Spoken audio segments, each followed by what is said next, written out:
Ya, selamat malam Putri ya. Perkenalkan, saya Albert Nathaniel Yuwanto dari kelas 11 IPA 1, absen nomor 1. Pada kesempatan kali ini, saya akan menjelaskan mengenai wawasan Nusantara. Apa sih sebenarnya wawasan Nusantara itu?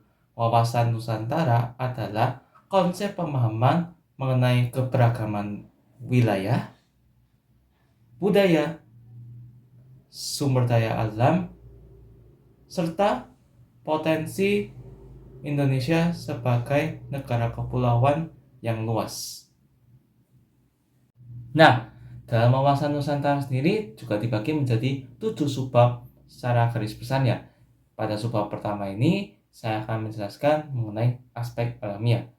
Kalau dari segi aspek alamiah, yang pertama, Indonesia ini merupakan negara kepulauan, di mana negara kepulauan ini memiliki arti wilayah lautan yang terdiri atas pulau-pulau besar dan pulau-pulau kecil.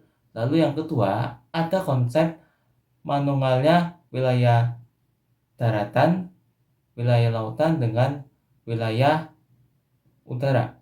Lalu yang ketiga, laut itu merupakan wilayah pokok, jadi dia bukan merupakan pelengkap. Lalu yang keempat, laut itu merupakan bagian yang tidak terpisahkan dengan daratan. Nah, subbab yang kedua ini adalah faktor integratif, di mana faktor integratif ini sebagai perekat persatuan.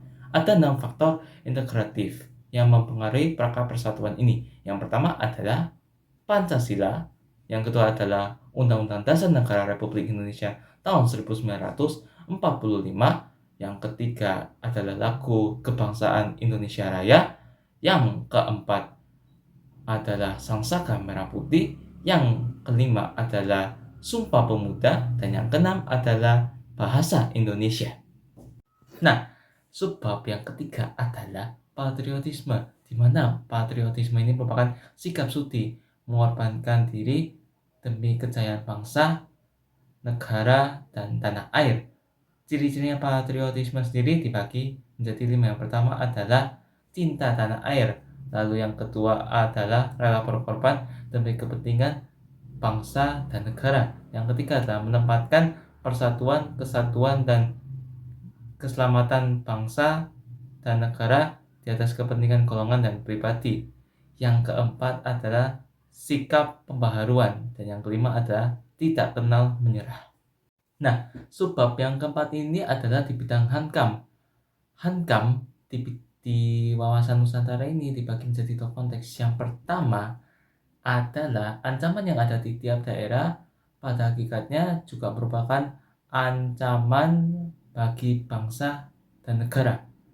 Yang kedua adalah tiap-tiap negara mempunyai hak dan kewajiban yang sama di dalam pembelaan negara. Nah, subbab yang kelima ini adalah di bidang sosial dan budaya, di mana wawasan Nusantara di bidang sosial budaya ini juga dibagi menjadi 2 konteks. Yang pertama adalah masyarakat Indonesia itu adalah satu, di mana kehidupan bangsa harus merupakan kehidupan yang serasi dengan tingkat kemajuan masyarakat yang sama, merata, dan seimbang, serta adanya keselarasan kehidupan yang sesuai dengan kemajuan bangsa. Yang kedua, budaya Indonesia pada hakikatnya adalah satu. Corak ragam budaya yang ada di Indonesia menggambarkan kekayaan budaya yang menjadi modal dan landasan pengembangan budaya bangsa seluruhnya, yang hasilnya dapat dinikmati oleh seluruh bangsa Indonesia. Nah, subbab yang keenam ini adalah dalam konteks bidang ekonomi.